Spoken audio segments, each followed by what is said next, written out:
So the NBA mid-season point has just come up. So today on the channel, we are going to be giving out our mid-season award winners throughout the NBA. We're going to be doing all the major awards like MVP, Rookie of the Year, Defensive Player of the Year. But we're also going to do Finals Prediction, Comeback Player of the Year, Disappointing Team, and Most Surprising Team. Remember, these are just my opinions. You guys are going to have different opinions in the comment section below, so leave them there if you disagree with me. I know you will. But yeah, once again, this is my subjective opinion, and let's get into the video. So my 2020 MVP through the mid-season mark is the same MVP who was the winner last year, and that is Giannis Antetokounmpo. Giannis Antetokounmpo is averaging career highs in points per game, rebounds per game, and three-point percentage this season. He's averaging 30 points a game, almost 13 rebounds a game, and 33% from three is fantastic. And the Bucks have the best record in the NBA at this current moment. They're 36-6, and they are looking like the favorite to win the Eastern Conference throughout the regular season. Honestly, if he wasn't in the MVP conversation, he'd probably win Defensive Player of the Year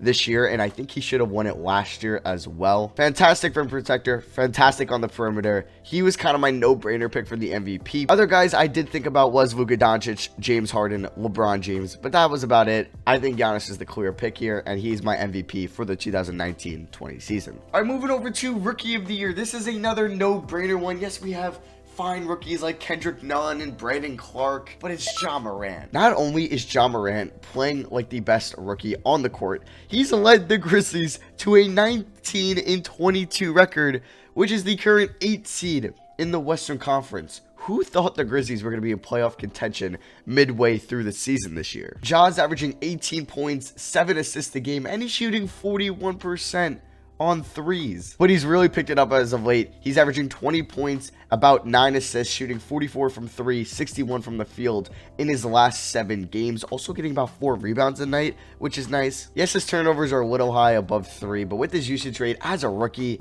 you're going to expect that. His ball handling, his ability to finish around the rim, he looks like he's a really nice pick and roll partner with Jaren Jackson Jr. It's going to be a nice future for those two in Memphis. But like I said before, Kendrick Nunn, Brandon Clark, Tyler Hero, PJ Washington, they've all been nice rookies this year, but Jon Moran is clearly the Rookie of the Year at this current moment. Giannis is not going to win Defensive Player of the Year. So my Defensive Player of the Year through the mid-season mark is Anthony Davis. Now this one was a little tough for me, but it wasn't too tough. I had a couple guys in here. I'll mention them in a little bit, but I think Anthony Davis is probably 50 to at least 70% of people's Defensive Player of the Year throughout this moment. Now the Lakers technically are a better team with Anthony Davis off the court, and somehow a better defensive team with him off the court, but I don't really buy into those on-off numbers. It's a small sample size, but Anthony Davis is currently averaging 2.6 blocks a game and 1.5 steals a game at this current moment. He's also getting about 7 defensive rebounds a night. The Lakers are currently number 3 in defensive net rating. Now I think this is a tough one to pick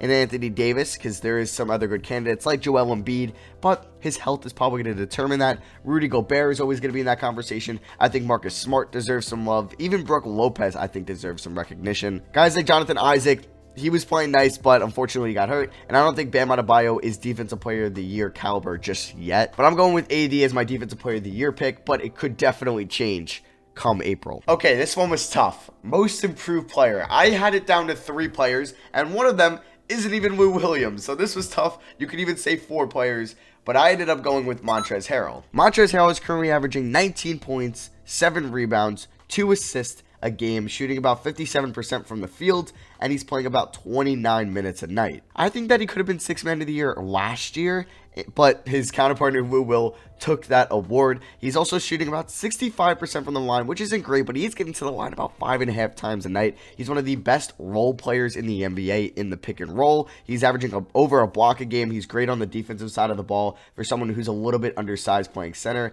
as he is 6'7", so he's kind of the same height as some small forwards. The advanced stats love him. He's up there in PER. He's up there in VORP. He's up there in win shares. He's up there in box plus minus. They seem to love him, the advanced analytics. I like him too. Like, if you watch him on the floor, he's great on both ends. He's a spark off the bench. Other guys that I considered were Derrick Rose. It was kind of between Harrell and Derrick Rose for me at this moment. Also, I wanted to give Dennis Schroeder some love, and then I also considered Lou Will just a little bit, but Lou Will is kind of down in efficiency this year, so I kind of wanted to give it to somebody else. But if you want to give it to Lou Will, fine. That's fine with me. It's basically the Lou Will Award. All right, moving on to Most Improved Player. Now, I think like 2 weeks ago, we had a more competitive race for this award, but I think one player is running away with it, and that's Brandon Ingram. I think some of us should have expected this coming because at the end of Brandon Ingram's 2018-19, he kind of resembled what he was going to do this year. In his final 13 games of the 2018-19 season, he averaged about 23 points, 6 rebounds, 3 assists, and shot 39% from 3,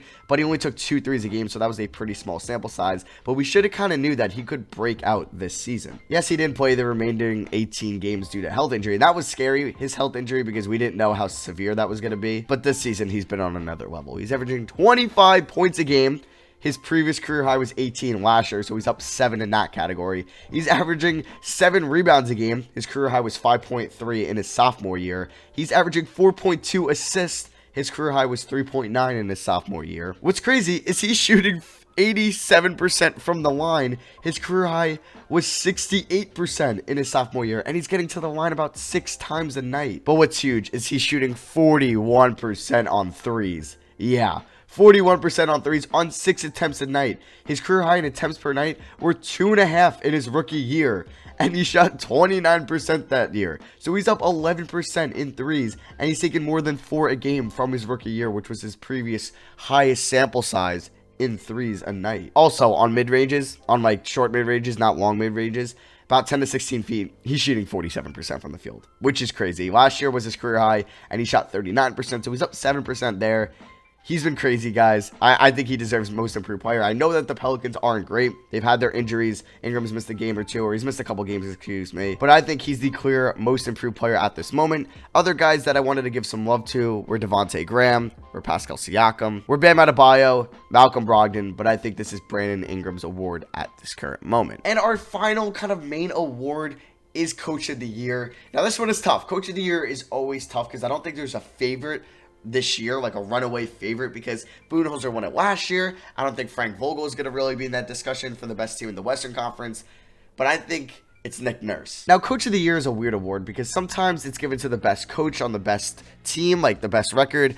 Sometimes it's given to the coach that had the least expectations going into the year. Sometimes it's the coach who did the most with the least, with injuries and stuff like that. And this year, I'm going that route. I'm going to the coach that has done the most with the least, and that's Nick Nurse, who I think has done a lot with the injuries he's had. Yes, he has a good team, but Pascal Siakam, Kyle Lowry, Marcus Saul, they've all been hurt this year. Guys like Norman Powell has also missed games. Serge Ibaka, Fred VanVleet as well. And the Raptors are currently 6th in the NBA in net rating. They're 18th in offense, which you would kind of expect, but in defense, they're number 2 in the NBA. The Raptors are currently 4th in the Eastern Conference, 25-14. They're 2 games back of the Heat, as is the 3 seed, 2.5 back from the Celtics, but 9.5 back from the Bucks. But a lot of teams are far back from the Bucks. They're supposed to get Pascal Siakam back soon as I'm recording this, and I think that Nick Nurse should get some love for Coach of the Year. But if he's not your Coach of the Year, that's fine. I also considered Eric Spoelstra. I also considered Brad Stevens. And I also wanted to give Frank Vogel some love. All right, my comeback player of the year. Now, this is a player I'm doing due to play-based, not injury-based from last year's season. A lot of people wrote him off and said he had the worst contract in the NBA. But he's playing like an all-star this year, and that is Chris Paul. Now, this isn't like a formal award that's given out in the NBA, but I wanted to give Chris Paul some love in this video. He's averaging 16.5 points a game. He's averaging about 6.5 assists a game, 5 rebounds, shooting 36 from 3, 47 from the field, and most importantly, he's led the Thunder to a 23-17 record. Now, if you want to say Gallo or Shea's been the best player on that team, that's fine, but I think Chris Paul has been the most important player on that team, especially in the fourth quarter. That mid-range elbow jumper is one of the best in basketball, and it's so lethal. And in the fourth quarter, Chris Paul is one of the few players you want the ball in his hands. You could give Gordon Hayward some love here, or you could give Andrew Wiggins some love here, or maybe if you want to talk about play-based solely, I mean, Jason Tatum and Jaylen Brown have improved so much this year from last year, after having kind of down years last year from their previous year when they made it to the Eastern Conference Finals. All right, moving on to my disappointing team. Now, this is a team I thought could have been at least respectable this year. Now, there's a lot of teams that you maybe think that could have been like really good, and they're just not as good. But for this team, I thought they'd be around the 7th or 6th seed with the young talent they had. I thought they were finally going to take that next step and be a playoff team, possibly. And that's the Chicago Bulls. Now, the Chicago Bulls are currently 21st in net rating. Their defense actually isn't bad. They are top 10 in defense. They're number 9, but their offensive rating isn't very good. They're 27th in offensive rating, but if you look at their team, their offensive talent is there. Lauri Markkanen, Kobe White, Zach LaVine. You'd expect something out of those guys, but it's unfortunate that Otto Porter Jr. has pretty much missed the whole year, and it looks like he's gonna. And then Wendell Carter Jr. just got hurt, so they're forced to kind of start Luke Cornett or play Luke Cornett majority minutes that they would be giving Wendell Carter Jr. And Carter Jr. is a lot better of a defender than Cornett is. But you look at this team and you thought, okay, marketing could maybe take that next step and break out and maybe be most improved. You thought Zach LaVine could maybe take another step on the defensive side of the ball. Maybe Carter Jr. could be averaging a double-double this year. Maybe Kobe White will surprise a lot of people and be really good around the rim and maybe average like 6 or 7 assists a night.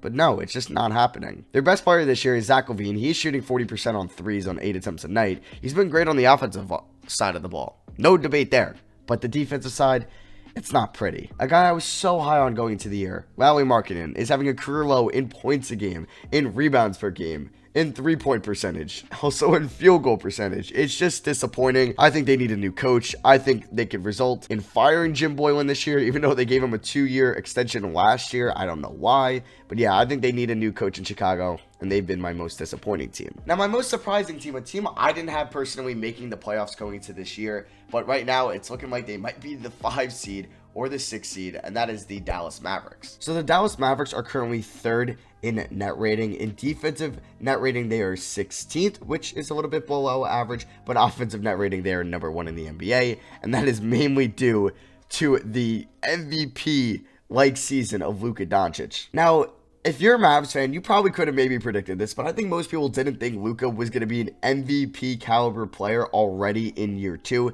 I think that's mainly why they're a surprising team. And their second best player, Kristaps Porzingis, hasn't been that good this year. He's shooting 40% from the field, 34% from 3, and he only has a 48% effective field goal percentage, and he's missed some time with a knee injury. But guys like Tim Hardaway have stepped up this year, Seth Curry, Dorian Finney-Smith on the defensive side of the ball. They play a deep rotation over in Dallas, and I think Rick Carlisle deserves some credit. But with Luka Doncic playing like an MVP, the Dallas Mavericks are one of the better teams in the Western Conference. They currently sit as the 6th seed as I'm recording this. They're 25-15. They're a game and a half back of the 5-seeded Houston Rockets. I personally thought they were going to be the 9th seed, and at best they would be the 8th seed, but it's looking like they're going to be minimum the 6th seed this year. And yeah, they come in as my most surprising team. And finally, we have my updated finals prediction. Now, going into the year, I had Clippers over Sixers in 6, but I'm taking the Sixers out of this. I'm throwing in the Milwaukee Bucks, and I'm saying the Bucks are going to beat the Clippers in 6. It's so hard to predict the finals. I mean, you could say the 2 teams you think will make it and 1 team will win, but picking the amount of games that are going to be played is so hard. But yeah, those are my mid-season awards for the 2019-20 season. To recap, we had MVP Giannis, Rookie of the Year Jon Moran, Defensive Player of the Year Anthony Davis, Sixth Man of the Year Montrezl Harrell, Most Improved Player being Brandon Ingram,